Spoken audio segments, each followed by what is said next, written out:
madhouse. Cheers to episode 4.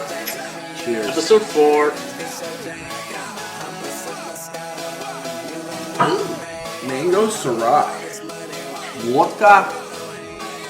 Dr. McGillicuddy's. Again. Back to the well. All right. Today is Monday, February 8th, 2021, and we are recording at 7:53 p.m. And the three of us are idiots. Absolute morons. Alex, Kansas City 31, Tampa Bay 27. Evan, Kansas City 35, Tampa Bay 31. Grant, Kansas City 38, Tampa Bay 28. Now, we're not a national sports show, but I think it would be untruthful to the viewers and listeners of this show if we didn't call ourselves off for dog water Super Bowl takes. You guys do any reflecting last night? Yes, I did. A lot of it. And I realized, it's really hard to predict football games, so it's okay. Just brush it off. Better luck next year. I didn't think about it too much because it doesn't affect my life overly that much. Right? I mean, we were pretty close. I think Evan predicted Tampa Bay's total, right? 31. Good job, Evan. Small victories. Yeah. All right. So Super Bowl aside, back to the real football that everybody cares about. College football. Specifically for our state teams, Michigan Wolverines and Michigan State Spartans. National Signing Day affected them. It was last Wednesday, and some things happen. Sometimes you get fireworks on National Signing Day, sometimes you don't.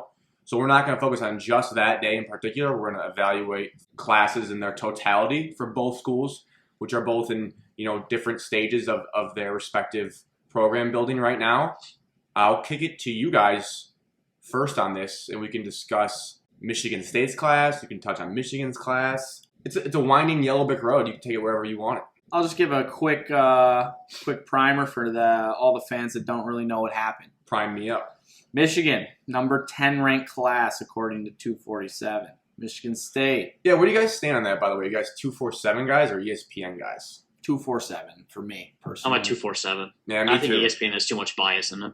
247 is a composite of everyone, so that I think that would make the most sense. Isn't like ESPN hard to get that stuff now too? They do like ESPN Plus. You have to see a lot of it. Yeah, I checked out of ESPN recruiting about a year and a half ago, so I'm not sure. Yeah, 247 till I die. Just wanted to see where we all stood because they're like different. Yep, 247 or die. Michigan number 10, Michigan State 43rd. Ooh, Michigan 1 5-star, 12 4-stars, some 3 stars. Michigan State 0 5-stars, 1 4-star, and 18 3-stars. So quite a difference here in the state. So I'll just wanted to start it off with everyone knowing exactly what happened. So Thank you. now you can go with your thoughts. My thought is Jim Harbaugh flipped Rayshon Benny. Nah. That was pretty awesome. And what made it better, Evan, for you, Alex knows where I'm going with this. The night before, as we do, we were just like, oh, National Signing Day tomorrow. More so Alex because he's a Michigan State recruiting sweat lord and just tells me every day all the updates. It's like, oh, signing day tomorrow. Like, are you expecting anything big for Michigan? I have no idea. Like, I don't know really anything that's going to happen tomorrow. And I was like, that'd be kind of crazy if Rayshon Benny flipped, though. Just kind of joking. He's like, oh, I bet there's like 90 to 99% chance there's no way Rayshon Benny flips. Wake up to a text from Alex saying, Rayshon Benny committed to Michigan. I go, no way. Didn't believe it. Rushed to Twitter, turned out was right, and had to contain myself and not be super mean, but that was awesome. Jim Harbaugh flipped Rayshon Benny. I wrote it in all caps. That's awesome. Did Jim Harbaugh do it, or did their new coach find a McDonald's bag and hand it over? Well, see, I don't know. Well, that's a low blow. Anyways, Jeremy Pruitt. I didn't know who to give credit for, but I knew Jim Harbaugh flipping Rayshon Benny would trigger you guys more than saying like Sean Nua or Ron Bellamy flipped Rayshon Benny. It certainly triggered me quite a bit for you saying that. So props to you. And for context, for like you said, the primer, that was Michigan State's best recruit of their class going into that day. Yeah. Michigan State also lost Audric Estime, their other prize recruit, Yes. to Notre Dame. So tough for Michigan State getting a lot of unfortunate flips. But they did get someone on signing day. Evan? Yeah, and Coleman. Keon Coleman. from Louisiana. He's a 3-star wide receiver, 6'4", 200 pounds. He's supposedly the 12th best in the state of Louisiana, and he's a dual sport athlete. Shout out Matt Trainin. He is going to play football, and he's going to walk on to the basketball team for Coach Izzo. He's the biggest, I would say, surprise from signing day for Michigan State, as he was the only one to commit. And then Alex said earlier that we only have 19 commits. But I would also like to account in the 5 transfers that we have. Yes. So I'd like to add that onto our recruiting class. Quick math, 24. So Kenneth Walker from Wake Forest, Drew Jordan from Duke, Jarrett Horst from Arkansas State, Harold Joyner from Auburn, and Anthony Russo, the new gunslinger from Temple. Now, this class isn't really like shocking. There's no really like standout guys, but I think the couple people that I would highlight as guys that I look forward to watching would be Ma Aute Ote from Bishop Gorman, Las Vegas, Nevada. Flippy. Say that one more time. Ma Aute Ote. Ma Ote Ote. Trust me, when he committed to Michigan State, I was committed to saying his name right, and I said it like at least 50 times in a row when I first heard it. Like in the mirror.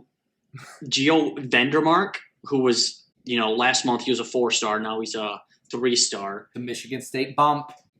He's from New Jersey. He looks promising. I think he could start either next year or as a sophomore.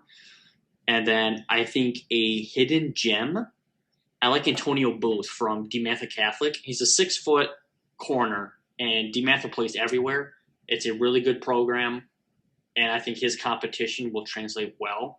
And with how many transfers Michigan State had leave the program, I think he's a kid that could step in and play right away. Yeah, I agree. I think one thing also to add is Mel Tucker says he's looking to add 9 to 10 more players via the transfer portal. So I don't think Michigan State's quite done if we're calling this whole thing a class. I think they're still going to bring in a few more guys based on what Mel's looking to do. A lot more guys. Yeah. Well, need some new talent. Talent overhaul. They're going to need to do 2 truths and a lie when they all get together with that many new faces in East Lansing. What was I going to say? Oh, Anthony Russo.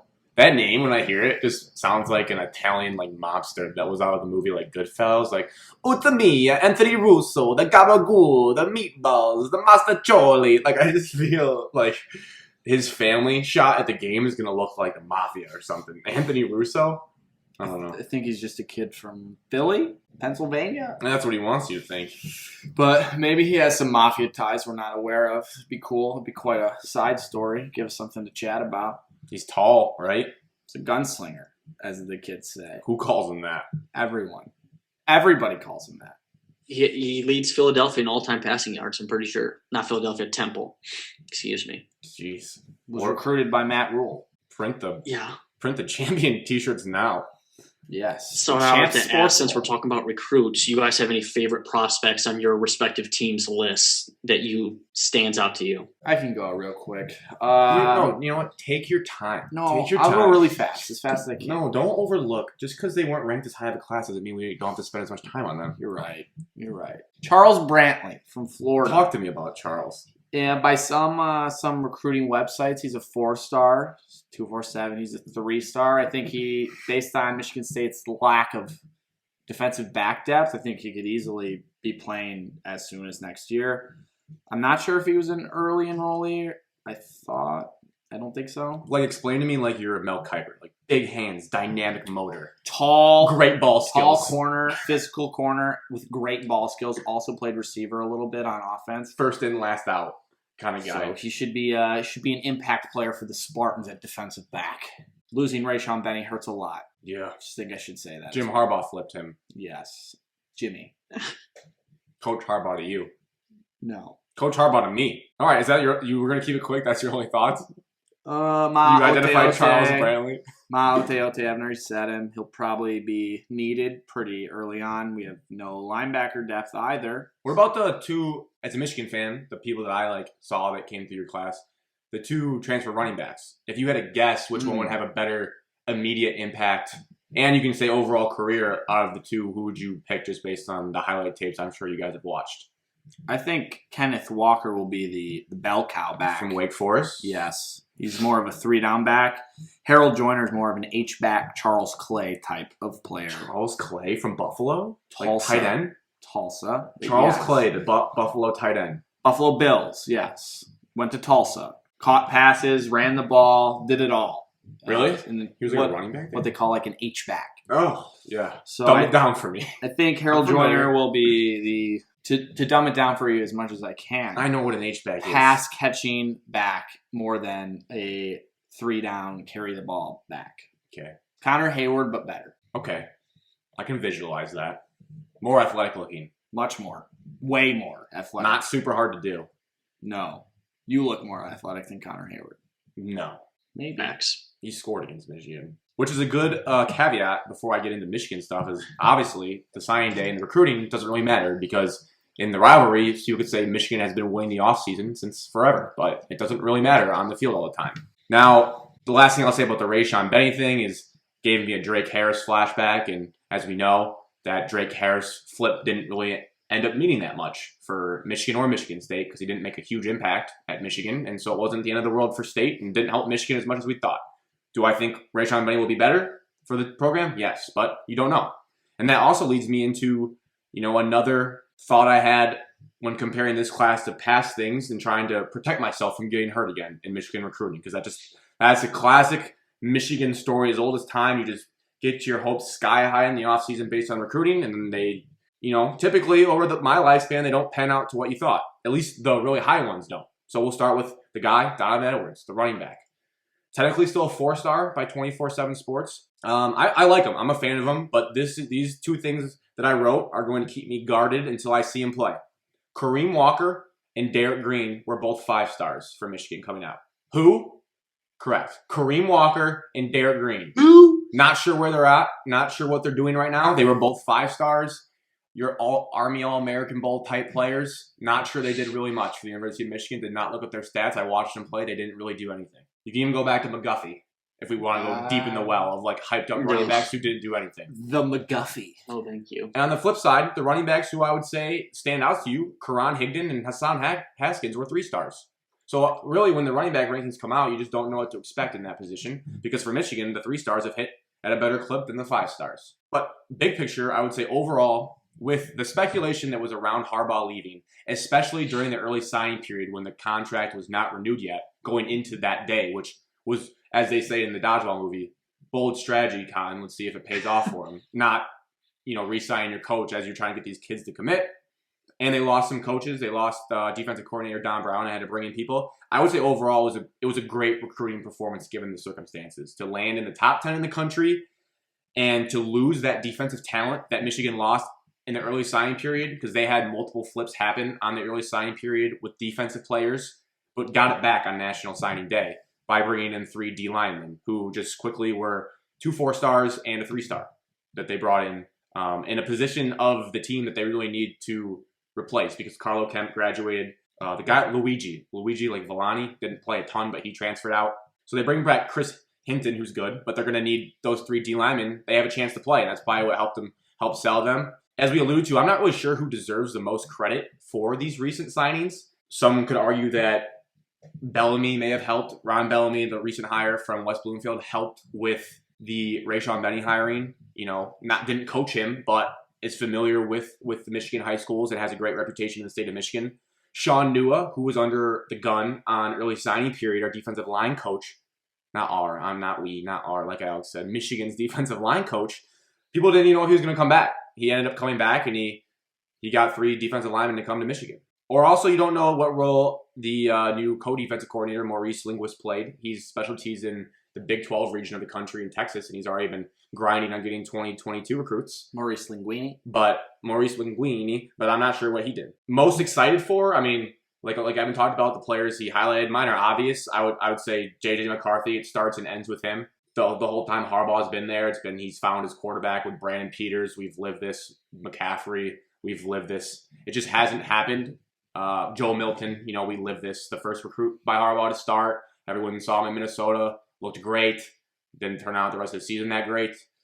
So it starts and ends with J.J. McCarthy. No guarantees that he'd start out the gate. That's pretty hard to do, especially in the Big Ten as a freshman. Besides that, it's just like the three-headed trio of, I was going to say monster, but three-head monster sounded ridiculous when you're talking about three freshman players who haven't played yet. Xavier Worthy, who they held on to, the wide receiver from late push from Alabama, early signing period. I'll tell you what, there's nothing that makes you more nervous when Alabama makes a push for a player that's like committed to you, your program that you root for, because you just feel like they're just going to snatch him. But he stayed with Michigan. He's supposed to be very fast, should be explosive, and then obviously Donovan Edwards. So it really centers around offense for this class, and the way college football is trending, offensive driven. If those three can make a good impact early on, potentially their junior year, it could be something special for Michigan, but who knows? Yeah, for sure.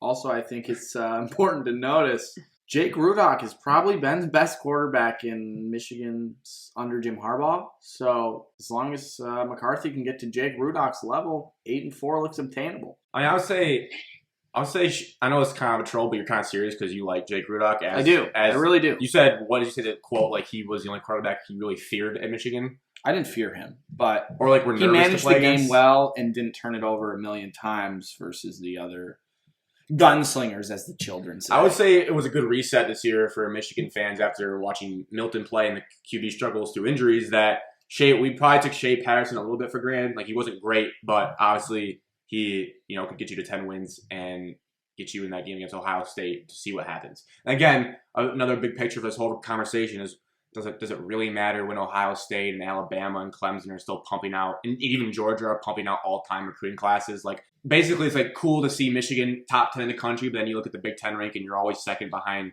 Ohio State. So in the gap in point differential that 24/7 ranks is always massive. It's not like we're 2 points behind Ohio State's class. We're like 45. So I don't know, it's whatever at the end of the day.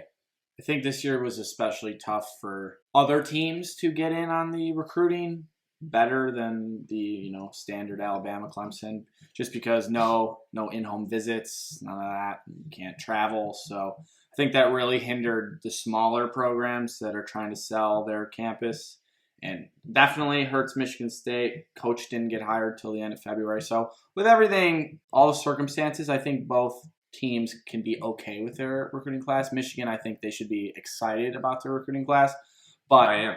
But also proceed with caution based on, the Michigan bump. Yeah. Don't forget about the Michigan bump. I'm not sure that exists the way you think it does. I don't think, like, Donovan Edwards didn't end up being a 5-star, and he made a case for it in the state championship game that he played. Like, if anyone deserved it, it probably was him. Now, I will say for you guys, I'm just curiosity, there was a lot of buzz from, reporters, average fans on Twitter about Michigan State not getting, in some sites, a top 15 player from the state of Michigan in the state rankings. Do you guys worry about Michigan State's in-state recruiting, or do you not really care as long as they're going and getting recruits that are talented from other states? Let's throw it to Evan on this one. We haven't heard from him in a while. It's just a fascinating philosophical debate. I don't even know where I land on it, but I'm just curious what you guys think. I would say it doesn't matter, but me personally, I think it does matter. I feel like you need to be able to recruit your state, and definitely you can't allow like outside schools to come in and steal your recruits. Like Pittsburgh's doing it. Northwestern's took a couple of recruits recently. Iowa State's been known to do it. Iowa's been known to do it.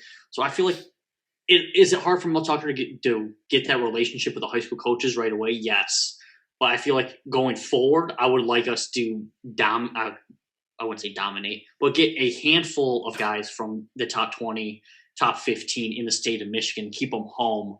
That we have those home ties. Yeah. I think the 2021 class is not a great representation of what Mel Tucker and his staff is going to do in Michigan. They're already off to a decent start. They already have one commit from Michigan. He's currently in the top 10 of Michigan players. So I think 2022 we'll see a lot more, and I expect him to recruit Michigan much more heavily than he did in 2021. Okay. But I'm also liking his idea of going all around the country and bringing in players from southern states where there's more talent there versus the talent just in Michigan and the Midwest. So you don't really care. You kind of sidestepped it, but I think, no, I don't care as long as the players are good. And I think that's how everyone should really view it. I think the only thing that I think about sometimes, I lean more towards Alex's side, but I do, especially with how Michigan has struggled in the rivalry games, I think it helps to have some local kids that have a feel for the rivalry games between Michigan State and Ohio State, and they kind of bring that chip. You also can kind of get that chip from coaches you have on your staff if they're tied into Michigan. So I think the Bellamy and Mike Hart hirings help with that.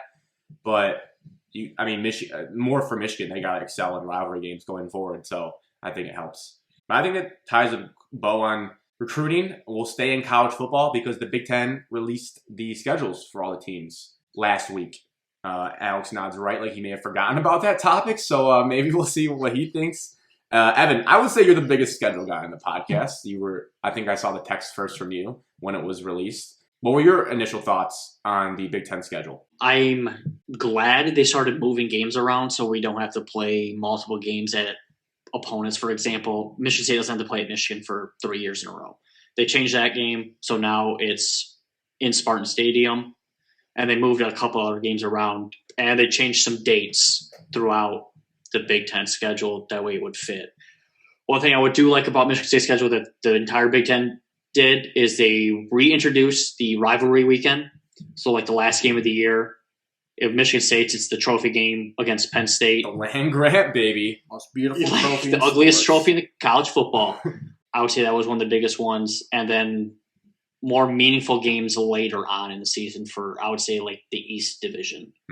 Honestly, though, about the Michigan State game, might be better if it was at Michigan Stadium for Michigan State, because I feel like Michigan in the last 5 years does not win at home against Michigan State and only wins at Spartan Stadium. So, I'm just saying, who knows? That is true. That game is Halloween weekend in East Lansing. Boy, I hope it's a night game. I just want a night game. Spooky season. With full capacity fans. We haven't had one in a long time. A night game with Michigan State. If it's a night game, they usually just kick off at 4:00. But I want like a 7:30, 8:00 kickoff. That's what I would like. But to highlight, I say Michigan State's schedule is the first game of the year at Evanston, Illinois, at Northwestern. Tough to play Big Ten first game of the year. And then September 18th, you go down to Miami. I know we're supposed to be talking about Big Ten, but that is the highlight of the non-conference is at the U in Florida. See you there. So, yeah, I'm going. Quick fist pumps, us boys, to get ready for Miami. Not to burst any bubbles. Show me what you got. Not to burst any bubbles. Evan, fist pump. I can't fist pump because of what's happening. This is us. This is us in Miami. There's talk that Bill Beekman is looking to cancel that game and schedule a home game against a smaller team to boost revenue based on the lost revenue. No, Evan, back to the fist pump. So there's still a chance that game doesn't happen. Mr. 305. But Bill Beekman, is that your AD? Yes. Michigan State's AD? Mr. 305. Yeah, so if the game is played. Evan, what are you sipping in? Is that like scissor? It's Powerade. It's Powerade. It's just blue Powerade. It's just in a plastic cup, That's it. It's blue Powerade. Hydrate from Friday night, man. Yeah. My hard-hitting thoughts on the schedule. I know everyone is looking forward to them. Northwestern to start the season. Terrible. I hate the idea of playing a Big Ten game off the bat. But that's good, though, because Evanston is like the place where everyone sleepwalks, but at least it cancels out because it's your first game of the year. So you're not going to sleepwalk in Evanston with their 2,000 fans max capacity. That's even without COVID. That's how many fans they pack into Evanston. And half of them will be Michigan State fans if there are fans. And the grass will be up to your shins. You guys won't sleepwalk through that because it's the first game of the year, which cancels it out. So that's good. In defense, Michigan State's not the only Big Ten. That's not the only Big Ten game that week. Correct. True. Like Ohio State, Minnesota play, Wisconsin and Penn State play, and there might be Nebraska and Illinois supposed to play in Dublin the first week. Oh, yeah. So I believe that's I also didn't even know why I said correct there because I didn't know that. I was just like, yeah, correct, Evan, you're right. I had no idea. But I did see the Dublin thing. There is a travel ban, so I don't think that's going to be happening. Aaron says negative Nancy schedule guy. Just, that's going to get canceled. That's going to get canceled. Just don't get your hopes up. COVID is not over yet. Anyways, Miami! Yeah! Back to my hard-hitting thoughts. Penn State and Ohio State back-to-back, or Ohio State, Penn State back-to-back to finish the season for Michigan State will make it dicey to get into a bowl game. Whoa. Gonna have to spoiler alert, steal some victories. I think Michigan, my thoughts on their schedule. We don't need those. Starting with, the usual 5 home games, I believe. 4. Thank you. So they'll get nice and comfy in the big house, excuse me. We're bringing Washington. They're not cupcakes. Yes. Washington's a very elite program. I forgot. Sorry. But anyways, overall, the schedule didn't change a whole lot. I think, Grant, you'll touch on it, but how about Michigan and Wisconsin just going back at it again every single year? Yeah, I wrote it all caps. Why does Michigan play Wisconsin every single year in the Big Ten? I'm tired of it. I'm sick of it. And obviously, it's a soft excuse because they're good, okay? And Michigan has struggled, and that's another chance to lose that game. Give me Purdue. Give me Illinois. Give me Northwestern. Give me anyone on the other side. And I just had to verify that my brain wasn't dumb. We've played them 6 years in a row. Wow. It's unbelievable. Like, how many times are you going to play a crossover? It's a crossover for a reason. It shouldn't happen 6 years in a row, I don't think. I'm guessing someone smarter than me could explain to me that it's kind of based on where you finish in your conference, and that's how they match them up. I don't know if it's random out of a hat. I don't know how they make the schedule. But 6 years in a row for a crossover game that's not our rival, they're becoming our rival. I don't know how many times I can watch Paul Crisp in his gray crew neck sweater that's faded that says Wisconsin. I just don't know how many times I can do it. And then for them to have a Heisman-level running back just run for 300 yards against us. Not us, Michigan. Sorry, not we. Not us, Michigan. But it's maddening. Don't you think they're a little upset they have to play Michigan every time, too? Or are they enjoying themselves? No, probably, because despite what, last year and another blowout year with Jonathan Taylor will tell you, of those 6 years, it's probably 2 out of 4, 3 out of 3. I think it's gone pretty back and forth. The last 2 years have not been great, but it's been pretty back and forth before that. Some memorable plays, so maybe I should just enjoy it, and the old, to be the best, you got to beat the best. With that being said, despite Wisconsin on the schedule, I'm seeing 10 wins. Of course. And we're flirting, not we, Michigan, I would say is flirting with 11.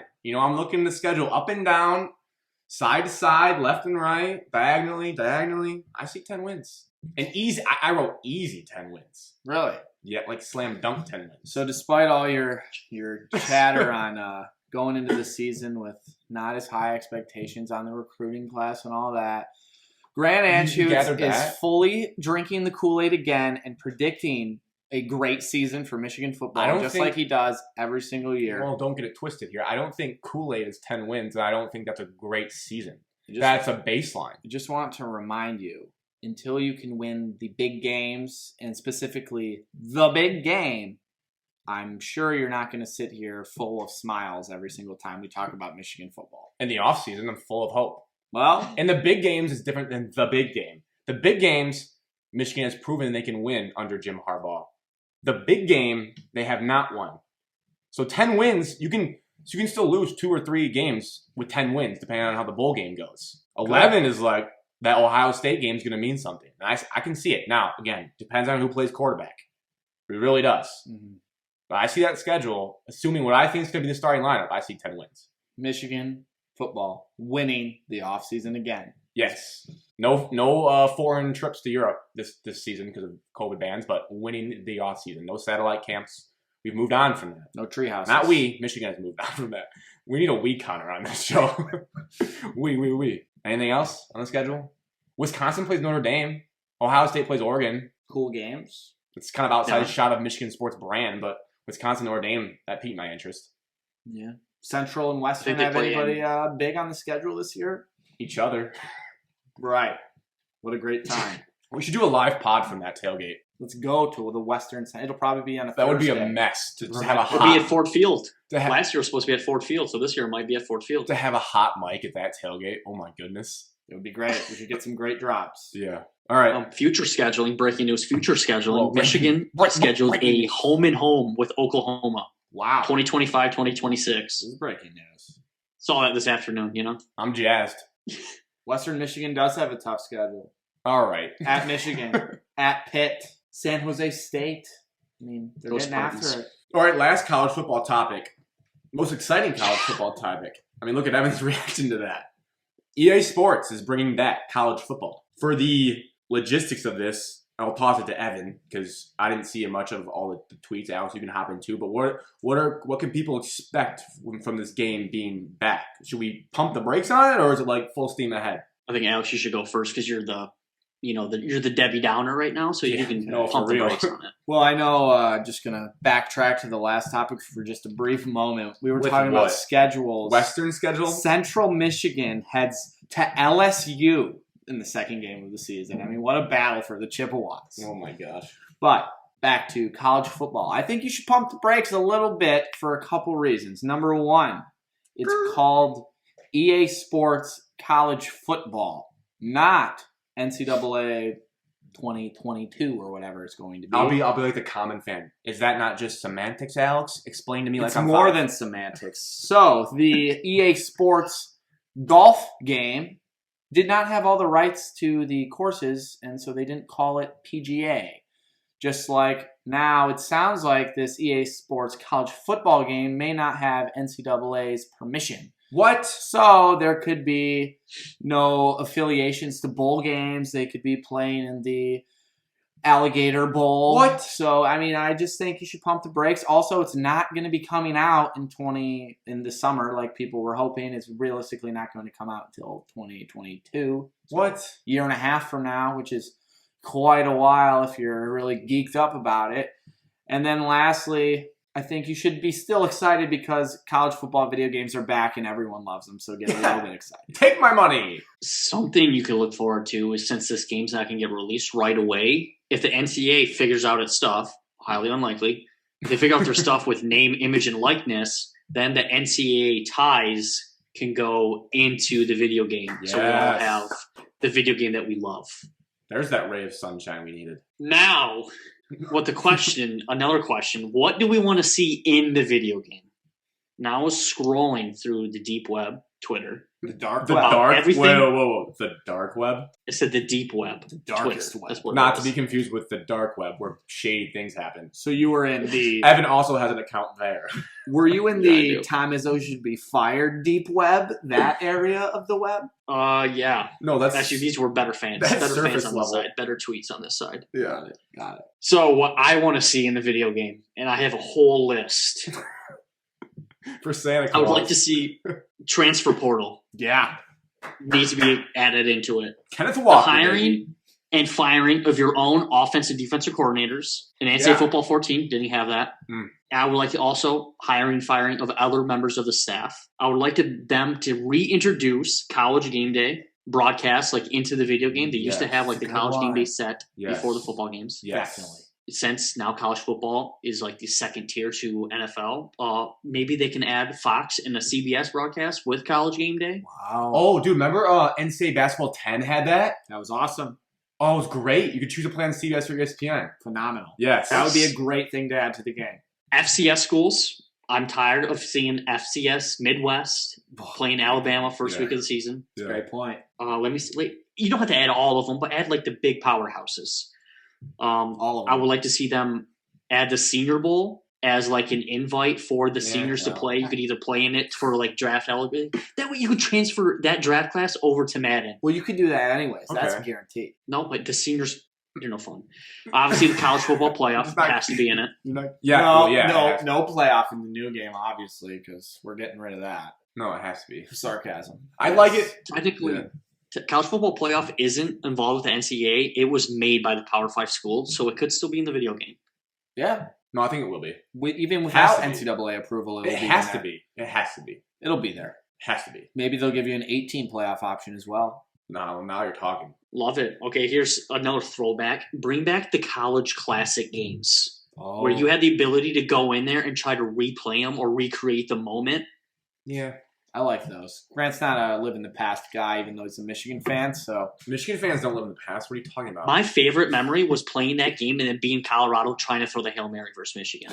All right. what about the NCAA basketball? My game? favorite Michigan in those games is when they scheduled Ann Arbor Pioneer in 1918, taught them how to play football, and beat them 50-0. That's what I enjoyed. Really? It's a joke. Because when Michigan fans say they were so great in the 1910s, they were playing high schools. Oh, the truth comes out. That Love to just hear it went on this over your head. podcast. No, Look it I up. understood. They would bring teams in and teach them how to play football, then beat them 50-0. Pretty great system, honestly. Pretty dumb. Evan, you got If you- more to the list? What else we got? Oh, yeah, I do. I still got more.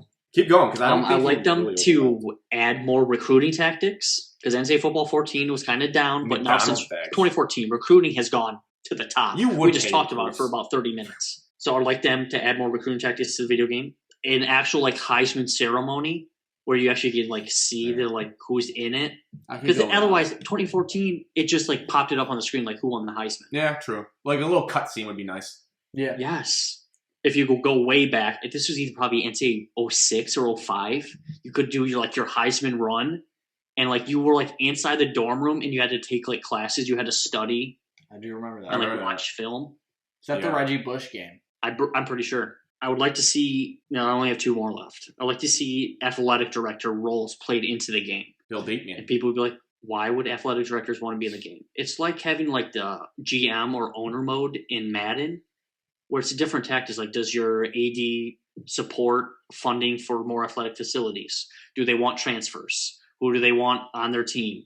Like that kind of stuff. Does And, he like wanna pressure from like cancel the AD could fire swimming the in coaches. docks? Does he want to cancel exciting games in Miami because he hates Mr. 305? Last thing would be uniforms. Obviously, with them being uniforms, No I'm pretty problem. sure they're going to control the market for it, Mm-hmm. and so they're going to make you like buy packs to buy the uniforms. They've done that before, right? They have. Yeah, they were doing that in 14. Like you had to buy the Nike pack or Nah. Adidas or Under Armour packs. That would stink. I think for uniforms, they should have all of their schools' previous uniforms. So you could have just all of their throwbacks. That's nearly impossible. Similar to how Madden does it, where you can wear their 64 home whites. Why wouldn't they do that in college football as well think- for the Power 5 teams at least? I think you could probably get like one throwback home and away, but I don't think you're going to get generations of 300 plus teams uniforms. I think it'd be cool. And I mean, if they're going to make it right and listen to the people, Well, whoever has to do that job, I do not envy them. I'm sure they'll get some money to do it.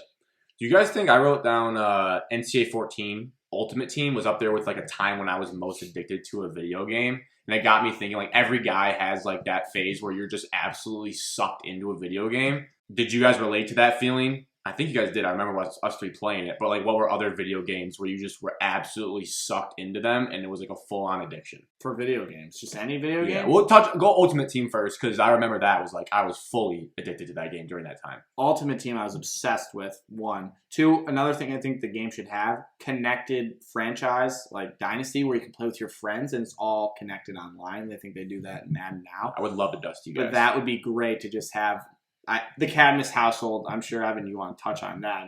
The brother dynasties you guys do. Yeah, we still play NCAA football 14 in that household. Never let it die. And we had a connected franchise. You know, us 3 played. You know, Wyatt was the bottom tier. He battled through Northern Illinois, Eastern, Rutgers, bounced around. You know, I was at UCLA, controlled the dynasty. Hunter was at North Carolina, controlled the dynasty. I mean, it was fun. Video games still fun.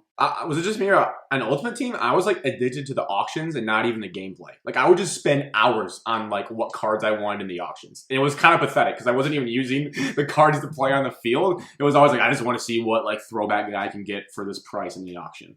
Yeah, I think I barely played games. I just cared about how good did my team look in Yeah. terms of cards. I have no idea how they would perform on the field. Yeah.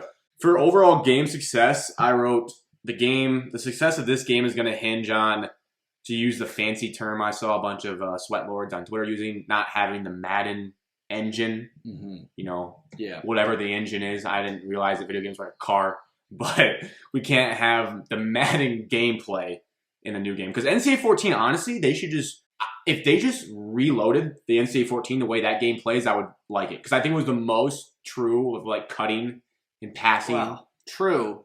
I thought Easy. I don't know if it was that easy because if you crank it to Heisman, it's still a pretty tough game. I think the way you could maneuver your guy was most realistic, and the interceptions were realistic, not like more. In some games of Madden, like you could never pick off the football. It was ridiculous. I think that engine was the best. Evan touched on it. The uniforms have to be legit, and they have to stay up to date as new ones get released because, I don't know, I didn't play Fortnite as much, but similar to like skins as they got released, like that just keeps the hype around the new dances. Like that's uniforms in college football, is you have to have the latest and greatest and give people the option to. And lastly, surprised it wasn't on Evan's list, I need them to bring back the cool intro animations of like if a school has a certain tradition. There was that one game, I don't even think it was 14. I think 14 got rid of it. I didn't like it. It was like 13 or 12, where like Notre Dame, they show them touching the play like a champion. Virginia Tech, you walk out and it's, like I don't know if it was that, but they had like the ability to do that now. Like they should have Howard Rock for Clemson. Yeah. Like you walk out and you smack the rock and you run down. Maybe even a POV shot of someone running down and you're like the player. Like that'd be awesome. They need to figure that out because they have the ability, and just little things like that make a game stand out and will like make people want to play more games. No matter what they do, I'm going to buy it. So I think they're going to make their money off of it. So I hope they don't just cheap out on it and just take their profits. I They probably think will. Yeah, like you said, the engine or whatever the sweat lords like to refer to it as. Car engine, baby. Just use the 2014 one, boost the graphics. I don't know how easy that is, and just make it a slight bit more realistic, and boom, you have probably the #1 sports game, and then everyone's going to be playing, and I will enjoy every second of it, and then I will buy it again every single year, even until I'm 40 years old and I'm playing with my son, if I have one. Aw. Little AJ running around. Love to see it. It will not be named AJ. And Kirk Herbstreit, we need you to announce it. I know he floated out that he wants to. Need Kirk Herbstreit on it. And also, to Evan's point, it'd be awesome if they got the CBS announcers crew. too. Wow. And they had different crews. Yeah. Imagine playing a game and Gus Johnson's calling it. Inject that into my veins. Do you also imagine if you were the Northwestern head coach and you have a noon kickoff against Illinois and they got Beth Mowins on the play-by-play? I mean, come on. Let's be realistic with it. It'll Let's feel let's- right at home Yes. with the Northwestern Wildcats. 11 a.m. local time kickoff. Come on. Let's make it realistic. Did we hit? I mean, that's everything I got. You guys got any more on the college football? Well, Evan didn't give what he wants for it to be good. Minus his giant I think list. everything. Like, Just all that. I listed like 15 things. if you get half of those, I think he's satisfied. I think you'll get 3. Oh, shit. Let's go to college basketball, the sport that's actually happening right now. Also, Let's. haven't had a video game since 2010, which was a great video game, Was. for being honest. And 09 may have been better with Kevin Love, honestly. That was a great game as well. My energy's going to go down a little bit here. Michigan State basketball, I didn't watch them play, really, either of them. I saw probably a collective 10 minutes from both of them. They lost to Iowa, beat Nebraska, sounds about right for the season they've been having. No shots taken there. That's just how I see it. What are your guys' thoughts on Michigan State basketball? Hopefully more than mine. I want to start with a fan listener question here. You want to throw it in Instagram now? DM. I think it's a great time to All right. sprinkle it in. Our first fan question. Yes. I'm going to just read it word for word for everyone. From Mikey.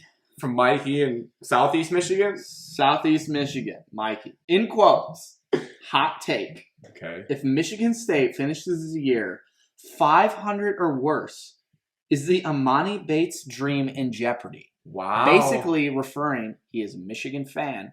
Will Amani still go to college and go to Michigan if Michigan State finishes 500 or worse That's what he's saying? this season? Yes. After further clarification. I don't think he'd go to Michigan. I think it raises the stakes that he would try to go pro if the rule changes. That's all you're going to give Mikey. Yeah, I mean, Evan, Maybe give my some thoughts will hard-hitting change. thoughts. I would say yes and no. I feel like if they struggle, okay, let's just wind it back. Earlier in the year, when we were struggling, somebody asked Amani Bates, what do you feel about Michigan State losing a couple games? notice Evan's And he reporter said voice. he wishes he was there playing with them so he could contribute. Makes Next, you want to puke. if you keep on struggling, could he maybe have second thoughts of like just trying to go straight into the pros? Absolutely. I mean, you're never want to like hold up a kid from going straight to his dreams and into the pros in the NBA. Alex does. No, I don't. Actually, I do not. Do I feel like he would change course from going to Michigan State to Michigan? That I have no idea. I really have no idea who like recruited him besides Michigan State. I know Florida State was interested. Obviously, probably Kentucky, Duke, North Carolina, Kansas. Probably everyone. There was interest from them. I would hopefully he doesn't go to the sisters down the street, Whoa. but I think he's going to Michigan First State or he's place going to the systems. pros, and that's it. That's the end of the Yeah. discussion. He's not going anywhere else in college if it's not Michigan State. And Thank now you. we can go back to Michigan State basketball even more. Thank you, Mikey. Thanks for the Thank you for listener the question, question. Mikey. You actually have like 6 more. We'll try to get to them next time. Thought-provoking stuff. Yeah, so you guys take it away. Michigan State basketball. What'd you see? What'd you like? Where are you headed? so Iowa game. We'll start there first, and Yeah. then Alex, I'll bounce it to you for the Iowa game, and then we'll come back to the Nebraska game. Sound good? Yep. Good. Love Sounds it. great. Iowa Tuesday night in Iowa. We played surprisingly well. We played better than I thought we were going to play. We were in the game the entire time. Unfortunately, it hurt us. I kind of like you lose that close a game. You kind of wish I wish we lost by 30. Don't rip my heart out like that. But like one of the major points I wrote down was yes, people are gonna be like, oh, Langford missed a shot at the end. Oh, Izzo drew up a bad play at the end when we were down 4. It's like, well, we had the lead in the first half. I take it away as the compound little mistakes throughout the game that cost us points, cost us momentum, cost us turnovers that led to us to either lose the lead or not like come back enough. And I just see those like compound mistakes from my end that like hurt us. Mm-hmm. I don't see the big picture because everybody's like, oh, Langford missed a shot. That's why we lost. No, I see the little mistakes throughout the game that you start adding them up. You're like, okay, that's why we lost. Yeah. And I'm pretty sure that's what the coaches see. But like as a regular fan, they just see Langford coming up and shooting a one when he's a little off balance and it rims out almost halfway down. So And then they go on Twitter and want Izzo fired for not having a good play call. yeah, And that's a then great you want segue. to just fire those fans into the sun. So It's a great segue, actually. So, Evan, Thank you. I knew you were going to give the hard-hitting X's and O's.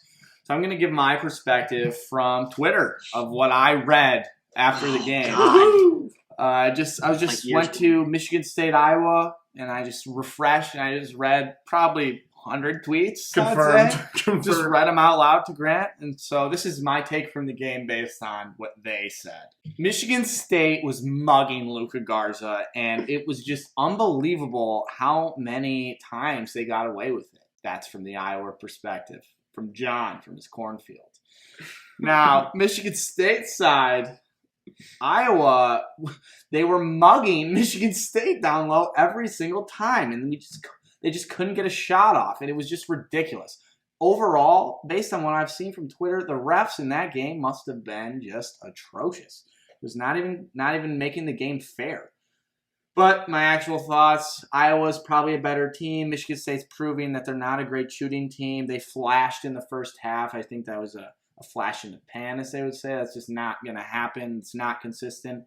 When we get to Nebraska, you'll see they're not a great shooting team. Iowa just had a little more togetherness. The better player on the floor. Talent. I don't want to say talent. Shooting Evan ability. doesn't like talent deficits for Michigan State, so I won't go there. But There is a talent deficit. Michigan State played well. I'll give them that. It was a competitive game. They went down 9 with like 2 minutes to go and got back to having a chance to tie. So gritty, but I said it last week. Michigan State is not a very good basketball team. And Nebraska? Nebraska is a worse basketball team, and Michigan State is lucky that they won that game and that Nebraska had a COVID break. Michigan State played absolutely terrible. They just are lucky they ran into an absolutely more terrible team. Terrible. And so, yeah, Penn State, they're actually like 29th in the net rankings. Looking ahead, So don't be surprised if Michigan State drops that game. Nebraska. Give your Penn more State hasn't positive won thoughts. a game on the road in the Big Ten, so Bam. there's something to look forward to. Automatic W. Rutgers game. This is a game Nebraska after game. playing well versus Iowa. They should have came out and they should have won the game by like 25 to 30 points. Yes. They should have. Should have. There's no excuses for it. But instead, COVID break. we pulled our ugly head and played sloppy. I would say undisciplined, and it was just way too many turnovers. I mean, it's a typical Michigan State basketball game for turnovers, but you can't have that turnovers versus that quality of their opponent. It was actually the most Yes, turnovers they had all season. Wow. We won by whatever 10 or Alex points, Spence. whatever it was around there. But that should have been at least 25 to 30. If you played like you did against Iowa, then you would have won it like that. But instead, you're just careless with the basketball. And then at times, you're lackluster on offense, which causing us to force up bad shots.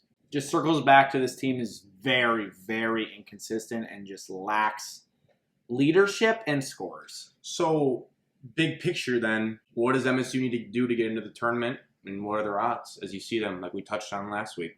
Win, and their odds have gotten worse because they're not even really in the bubble discussion. Let me say, do you think with their games remaining, assuming they're all played, if they win out, do they need to win the Big Ten tournament still? No. If they win out, they need maybe one win in the Big Ten tournament. That'd be plenty. They'd be in. Evan, how do you see the bracketology for the Spartans?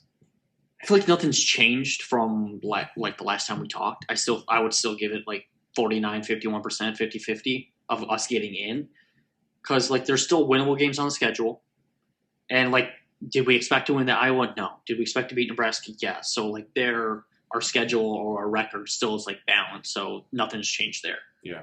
But going forward, like you have to start winning games immediately. And that starts Tuesday and that starts Saturday. Yes, we play Iowa again, but that's a home game. Like you gotta be able to either win that. If you win that, then you're pushing forward beyond like 50-60% to get in. But like down the stretch, you gotta start winning games. I mean, I think Iowa, Ohio State, and Michigan are the toughest teams on our schedule left. Illinois is on there. They're playing pretty pretty well. Oh, so you guys got But three top 6 teams as it stands right now. So you have chances to sway that bubble. Current ranked teams, Illinois, Ohio State, Purdue, and Iowa. So they're all ranked. Plus Indiana, Maryland, both bubble teams, and Penn State. So, wow, we know we play Michigan. and there's rumors today that Michigan State's going to make up a previous missed game with Illinois on the 18th. It's Not confirmed official for yet. February 23rd. But there's rumors for that. It's confirmed. I wouldn't say they have to win out. I wouldn't say they would have to win the Big Ten tournament, but I would say you have to win. You can't lose more than like 3 games in the final regular season, and you have to win at least 2 games, 3 to be like feel decent enough to get in. Yeah. Like if you drop the first game of the Big Ten tournament, you might as well write your check to the NIT tournament. Well, spin zone, I guess, is that for the first time in a long time for Spartan fans, every single Big Ten game is really important now down the stretch. We're playing, I would say, a bit to back your point, we're playing for something different. Usually the past 3 years, we've been playing for number 1 The in regular Big Ten regular season, season. yeah. Now you're playing for your life just to get into the NCAA tournament. Yeah. Scary. As a Butler alum, welcome. It's can be a fun ride, but also devastating. Scary, scary stuff. Now, for my B team in college basketball, Michigan. I'm not sure their COVID break's ever going to end. It feels like it's a never-ending pause. The Illinois game got postponed. I'm worried about it. I'm not going to sugarcoat it. We saw what happened with Michigan State coming back from COVID. We saw what other teams have dealt with. Now, some have handled it well. Like Villanova was fine. Baylor was fine coming back. Just depends on who their first game back is. Right now, it's supposed to be Wisconsin, but who knows with that game. I think they're going to be very rusty. It feels like I equated it to a big hot air balloon of success and then just got popped right in the middle of it. So now they got to take a pause. I mean, they're playing great basketball. We're blowing out teams, ranked teams left and right, only had 1 loss. To be honest, some people can say it's soft. I wouldn't hate if their first game back was against Rutgers. I think of the schedule left, it's probably the easiest game to slide back into realistically. That's cool. They have a tough end to the season schedule. They have I'm going to throw Michigan State as a tough end because it's a rivalry game. Might end up playing them twice, especially if it's a back-to-back situation. It's tough to win both games. You got Ohio State, you got Illinois left, you got Iowa left. And basically, I was looking at the Big Ten standings. Illinois is technically a half game back. They have 3 losses. Ohio State has 4. Got to play both those teams. So the goal as a Michigan fan is the regular season Big Ten title, which they don't win often. They usually save that run for the tournament. It'd be nice to have a regular season to yourself and not split in the Big Ten. It's going to be tough because you got to play both those teams, and you have to hope that rust wears off fast and get back to it. So that's basically all I have. I wish they could play. I miss watching them play. It was fun. Brutal stretch for Michigan to finish the season. Yeah. Wisconsin, Rutgers, Ohio State, Indiana, Iowa, Michigan State. So it doesn't. 4 of those are away, I believe. 1, 2, 3, 4. Yeah. 4 on the road. So, but also as it stands, Michigan number 3 in the country, Ohio State number 4. Yeah. And Illinois 6. So those are massive games. National media must still think the Big Ten's pretty good. Yeah, I agree.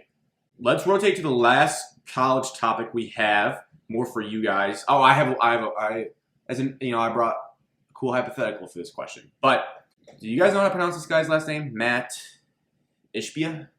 Ishbia? Ishbia? Ishbia. I've been saying yes. Ishbia.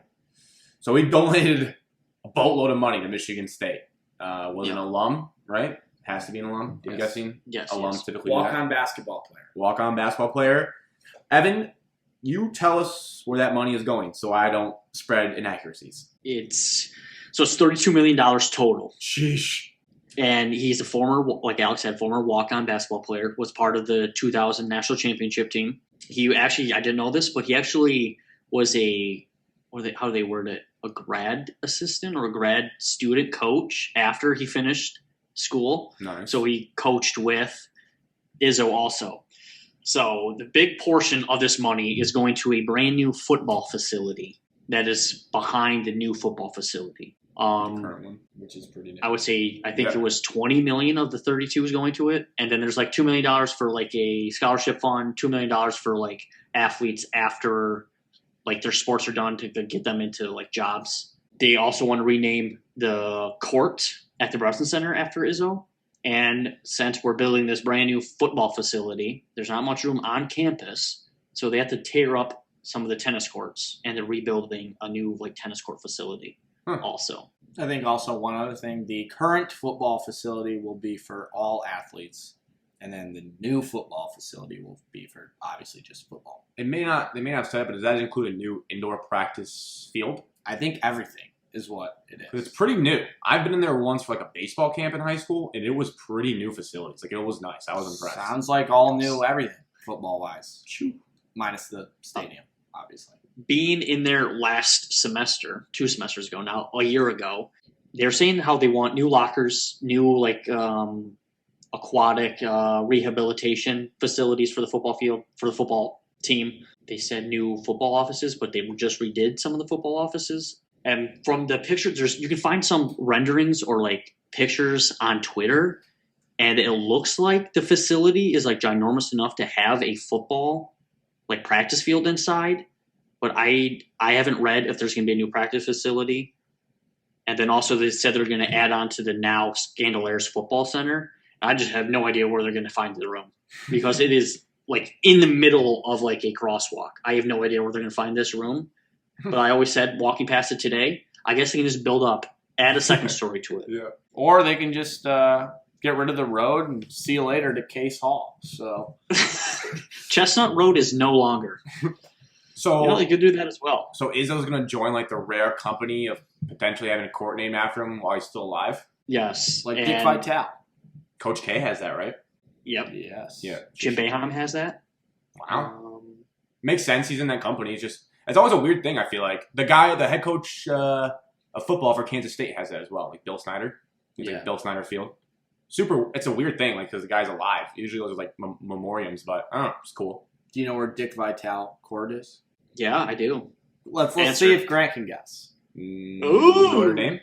University of Detroit Mercy. Oh, damn it. Go Titans. Dickie V. Court. This made me think, I think a main thing is it's very cool that he's able to do that. I think that's a life goal for anyone to be able to make it big like that and give money back to your school. So I'm going to pose the question, and I'll give my answer since this is on the spot. I didn't put this in the notes, so maybe my answer will give you guys some thoughts.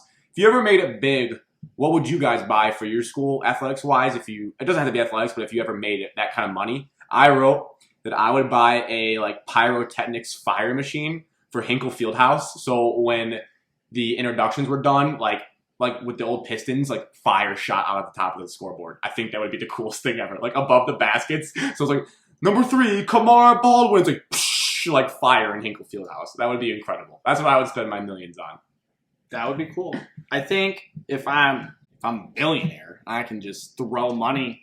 I would build Michigan State a dome football stadium. Wow. I think it would be a ruckus environment. Michigan State Kind of soft. probably due for a stadium, and the dome would be super loud, like North Dakota State-like, but bigger. Or better, Northern and- Michigan-like. Or Northern Michigan-like. Fire. No, I picked fire. Oh, right. Evan, anything came to mind there? I would say I would want to I would say I would donate money to redo the Spartan Stadium. Into a dome. There's some no domes. Absolutely not for college. Modeled after the big house. No. There's some fluff around the stadium, but you get underneath and you get the hands and bones of the stadium. It's it needs some upgrades bad. Cosmetics on the outside, they need to be upgraded. There's still an ugly building. It's Central Services is right outside the stadium. Hideous. That building needs to go, and that's where I would put the athlete building would go right there. Would you guys? And you could add it into the stadium. And I was underneath in the stadium last winter, thinking, this is the stadium for the football team. You know how many pieces of equipment for snow removal and all the lawnmowers throughout the season? They just store it in the stadium. It's you need a shed. Can't you find somewhere else, guys? Come on. This is a Big Ten program. Would either of you entertain the renderings that were going around Twitter of the mega Spartan statue outside the stadium? I mean, I think that would be a great use of money. The size of the Statue of Liberty, but just slightly bigger, would be unbelievable. I think every recruit in the world would be like, wow, look how awesome that is. I'm going to Michigan State. You know how cool that aerial shot would be? Like on primetime ESPN, like the Spartan statue lit up, like looking down. on the thing. Unbelievable. Like touchdown Jesus. It would be unbelievable. Yeah, that would be worth it, I think. All right, you guys ready to talk about the Pistons and Red Wings? There's really no easy way to get into it. No. Shout out to Evan There for is his wordplay here. Instead of a Pistons and Red Wings recap, it's a Pistons and Red Wings recrap. Oh, that's funny stuff. What you want to start with the Pistons? Sure. Sure. I wrote that the Pistons could make the Lakers sweat in a 7-game series because they beat them once and they took them to double OT the other time. So look at us. We beat good teams. The Pistons beat good teams, but lose the bad teams, and they're tanking well. The Pistons are the 3-time champion Warriors when they play elite teams. And they are Those Warriors. the Charlotte Bobcats when they're not. So Those Bobcats. they're something. Made a trade. Yeah, D Rose for Dennis Smith Jr. and a 2nd-round pick. Evan, your thoughts? I think it's time. It's about time Derrick Rose isn't in a Pistons uniform. He shouldn't have to go through this. How did he I should have know been that? traded last season to like a playoff contender. Yep. But I mean, he's going back to his former coach and Tom Thibodeau, who's coached him every single place he's been. Loves him. So it's good to see there. And I don't mind. Just keep on giving me draft picks. Give me more draft picks. Dennis Smith Jr.'s bounced around everywhere. So, meh. Well, at least Evan's thoughts on the Lions are consistent with that, like wanting the more draft picks. And that made me think that Tom Thibodeau is to Derrick Rose as Brad Holmes is to Jared Goff. Oh, God. Follow me wherever I go. I guess in the nitty-gritty of the trade, the 2nd-round pick is Charlotte's, which the Knicks got. The Bobcats. The Hornets. And it's 2021. The D-Rose situation, I mean, hand up, I haven't watched the Pistons that much in the last couple weeks. Not even like the highlights. Not even the highlights. Watch every single game start to finish. But you're following beat reporters on Twitter. D Rose had sat out the last 3 games, so the trade was kind of happening, and there's belief that he basically said, hey, I'd like to get out. I think, kind of like Stafford, I think it'd be mutually beneficial for both of us. D Rose was averaging 14 points this year and 4 assists per game. Did not know that. Yeah, so he's not bad. And I've Went off the seen bench. mainly reporters on The Athletic. They do these cool articles where they have the Knicks writers that were covering Dennis Smith collaborate with the Pistons writer, which is James Edwards in this case for The Athletic, and they are talking about what, everything worked out, who got what. They seem to think, maybe not so much James Edwards, but other national reporters seem to think that the Pistons could have gotten more and should have, especially like Evan said last year. Now, again, Troy Weaver wasn't there last year. They think that the Pistons could have gotten a 1st-rounder for Derrick Rose last year because his season was pretty good overall. So it kind of stinks that it's moved to a 2nd-rounder. But the good news is Charlotte Hornets aren't supposed to be good. So it could end up being one of those top 40 picks in the NBA draft. Dennis Smith Jr., what can you expect? He's a great dunker. Yeah, 6 jersey out. He's a great dunker. Woo! Dennis Smith Jr. is a great dunker. And hear me out. His first 3 seasons in the NBA, 2 with the Mavs, last one was with the Knicks, the 3rd one, averaged 15 points, 13 points, 14 points.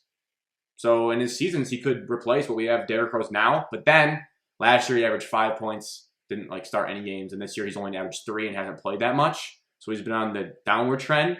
But remains to be seen, do we know if Troy Weaver identified something like with Josh Jackson? Because Dennis Smith is only 23 and was the 9th pick in the 2017 draft.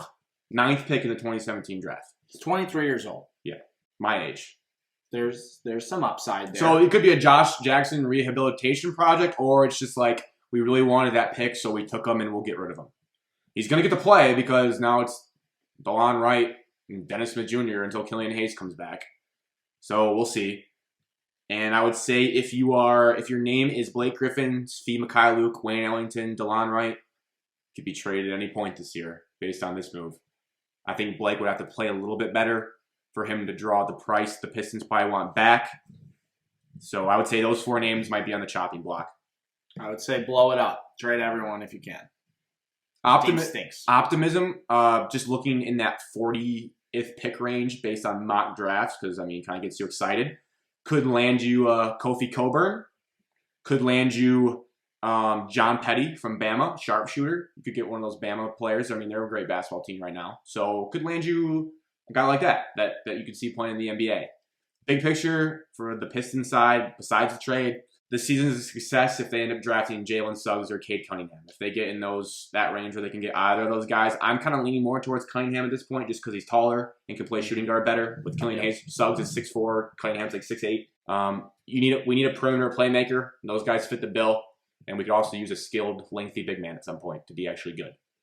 So, I think also the Hornets are the 6th seed right now in the Eastern Conference, so they're not really that bad. Well, so let's just shame on me. Hope they get worse. Yes. Well, what stinks is the Knicks, I believe, have our pick from a Tobias Harris trade back in the day. Oh, so the Knicks are going to have the first pick in the second round probably. Thanks, Stan. And we couldn't get that back. We had to take the Hornets one. So people are also not happy that we couldn't even get our own pick back. So would have been nice to get a protected first rounder for Derrick Rose, but here we are. I mean, we're going to stink anyways. We're going to be bad. It all depends on drafting like Cade Cunningham, Jalen Suggs, and then Amani Bates the next year, and then we'll be back. So that's the plan. 2023 NBA quarterfinal champs. Evan, you want to go Red Wings? I have some questions for you. Sure, spitfire them out. Well, again, haven't watched a ton of their games recently. Can you tell me when? I see on Twitter all of our good players are in Europe right now, tearing it up. When do they get to come and play for the Red Wings?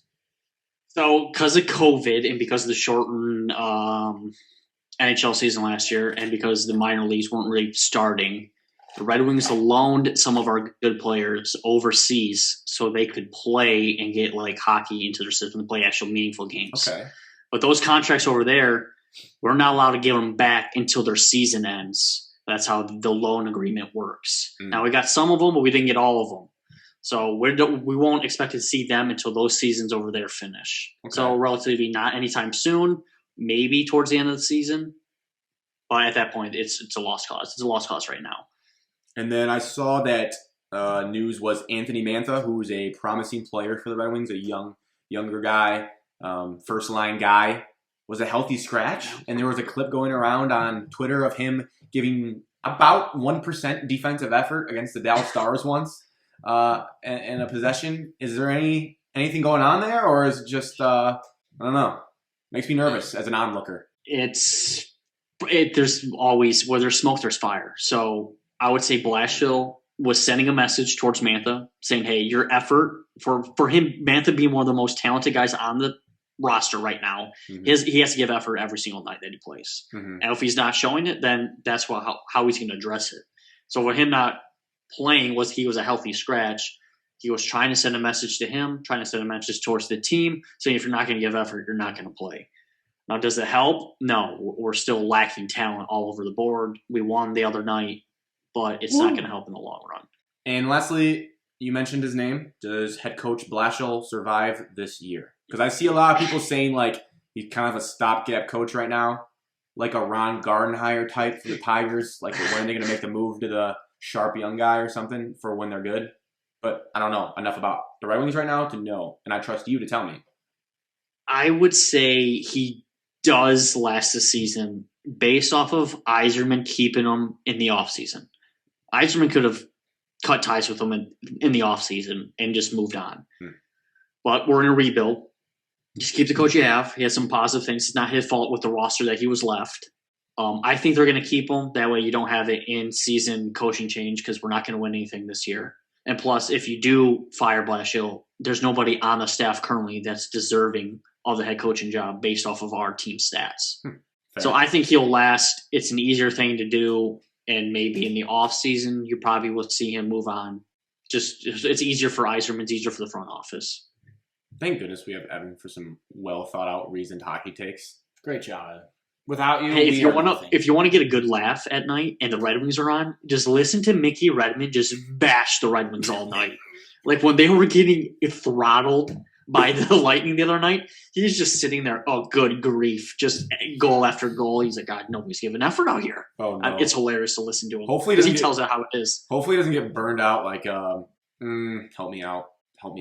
Does he have ears? The Tigers announcers. Mario and Rod. When they got burnt out when the Tigers were bad and it led to a blow-up. Hopefully it doesn't get that bad for Mickey. A literal blow-up. No, actually. And it's because you can't convince me that the team's success correlates to their happiness because it's not as fun to call those games when they're just getting throttled like Evan said every night. So hopefully Mickey can do some meditating, keep his take a deep breath because I think the Red Wings, we all expect that they'll be good because we trust Steve Yzerman. And Stevie, why we trust. We trust. Wiser plan. All right, the third pro team. We're not talking about the Tigers this episode, so sorry, Ride or Die Tigers people. I don't think we've talked about them yet, really. They're Jonathan Scopes re-signed with the Tigers. All right, there you go. Woo. Last topic, Calvin Johnson, inducted into the Hall of Fame. Round of applause, boys. A first ballot Hall of Fame wide receiver. And the only three that I really recognized, there was like six, I think. Three were older in the 70s. The three main ones that I knew, Randy Moss, Jerry Rice, and the OG Steve Largent from the Seahawks. My dad, shout out to my dad. He loves Steve Largent. Made me watch highlight tapes of him when I was young. That's some big-time company. Randy Moss, Jerry Rice, Calvin Johnson. What do you guys think about seeing Calvin inducted in the Hall of Fame first time? Most talented wide receiver of all time, in my opinion. So I think he definitely should have been a first ballot Hall of Famer. No surprise. It's wonderful to see that he's like, this is the guy that we grew up watching. Yeah. And some people were like, oh, he didn't win anything. He's not going to get in. And this just proves the case, what like the national media thinks, for him to get in as like a first ballot Hall of Famer. Yeah. Because he was the most gifted wide receiver of his time. Of all time. So This Alex is of all time. He's more like physical comps are towards Randy Moss, and then Jerry Rice was just like a different animal with like catching and route running. I just think it's like laugh out loud funny, like this kind of validate laugh out loud funny when receivers today, like not that they're not great, but like DeAndre Hopkins and Devontae Adams and Julio Jones will go up on Twitter sometimes and talk about how different they are. It's like no one is like a different breed than what Megatron was. And if you ever need reminders of that, like you can find all the screenshots of him basically being like double teamed off the snap, like just two guys pressing him on the line of scrimmage or like triple coverage and whatnot. Like there's receivers now that think they're a different breed and like game changing, but like he was above that and will always be above that until the next genetic freak really comes around. The side part of this is that there's also been news coinciding with the induction that he's mending his Lions relationship, or it's getting there, because shout out to Sheila Forham. I wrote that she's a mover and shaker mending this relationship, and that's good stuff. So that's encouraging overall that the Lions are doing a no-brainer thing, trying to mend a relationship with one of their best players in history. Is that, you guys see it encouraging the same way? Absolutely. I would love to see Calvin back at Ford Field, get honored properly, and do it all back in Detroit. I think it'd be great for the fan base and for the team in general. Yes. I agree. It's quit being so petty about money over him wanting to retire. So, I mean, it's nice that Sheila's actually taking initiative and wanting to make things right. It's about time to see 81 up in the rafters or up on the Ring of Honor in Ford Field. Yes. And Calvin's one of 3 players in the history of the NFL to get inducted into the NFL 35 or younger. Wow. So Stud. that says something about him retiring early, but it also tells him how good he was. Yeah. Next season, week 14, Lions are 11-2 versus 2-11. You misspoke. Versus the 10-3 Matthew Stafford Packers. Rams. No, Packers. That game's at the Rams. Come on. Sorry. Packers 10-3, 11-2. Sunday night football game was flexed earlier in the week. Wow. Calvin Johnson, honorary captain, comes out to do the coin toss. Goosebumps. Ford Field bumping. Rocking. Al Michaels, Chris Collinsworth. Yes. Now here's Drew a guy. Brees. Yes. Wow. Drew Brees. Wow. What a sight that would awesome. be. He's on NBC broadcast now. And to tie a bow on this episode, and we usually end with a fun question, with the Calvin Johnson news, it's a no-brainer. What is your guys' favorite Megatron catch of all time? Evan, let her rip. Well, I would love to go first. So I'm nobody surprised takes you it. didn't go first, because No, I didn't want to be nervous about people taking yours. Have backup options. So I am gonna go with. It just has like reminiscent, like Calvin Johnson versus the Cowboys in Jerry's world. Mm-hmm. He's triple covered.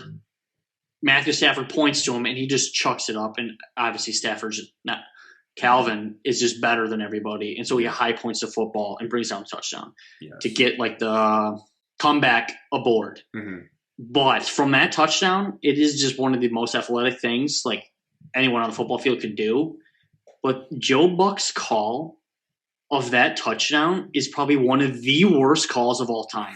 Joe Buck sucked of that call. Like, go look it up. He's just like talking like he's at the golf course. It is so bad. Like, I hate Joe Buck, and that just like solidifies how bad he is. Wow. It's like Calvin Johnson scores another one. It is horrendous. I'm gonna have to find it. I wrote that it's not my favorite catch of all time, but I'd have to, as good as that one was, I'd have to rate his Bengals triple coverage catch over that triple coverage catch.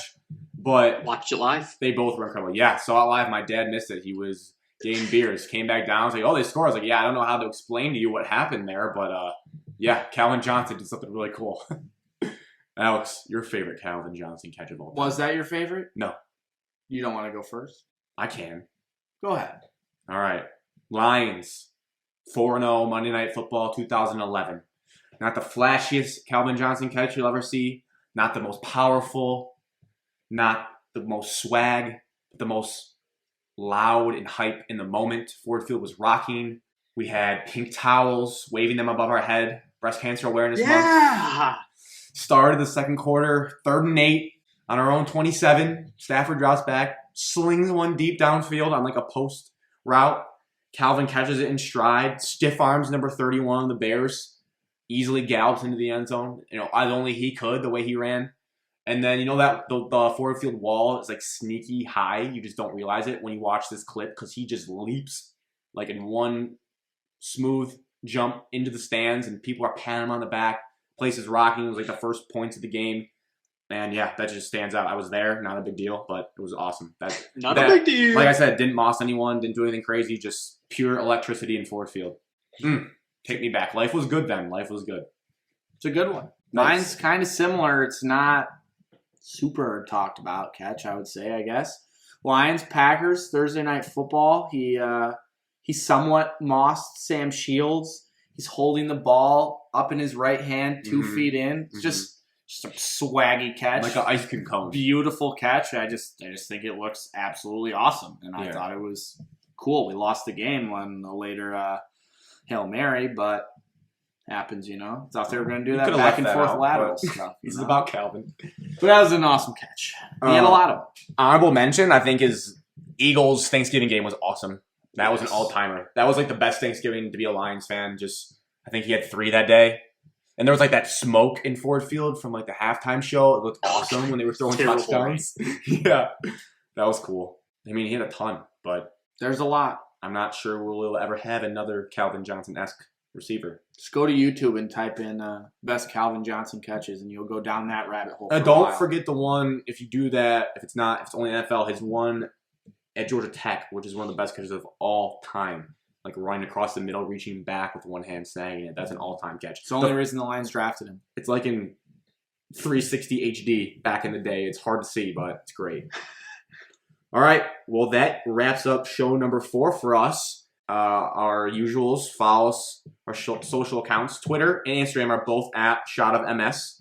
TikTok is at ShotOfMichiganSports. Our email is shotofmichigansports@gmail.com. We encourage you to send in any questions.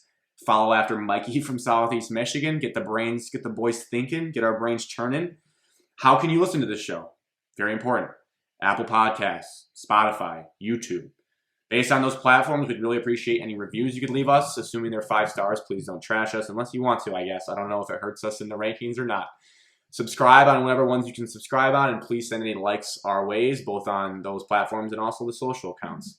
That's all I have, guys. Cheers to Calvin Johnson and episode 4. Cheers. Cheers. Jim Harbaugh flipped the race on betting. Hope for a Michigan State basketball victory and maybe some bubble luck.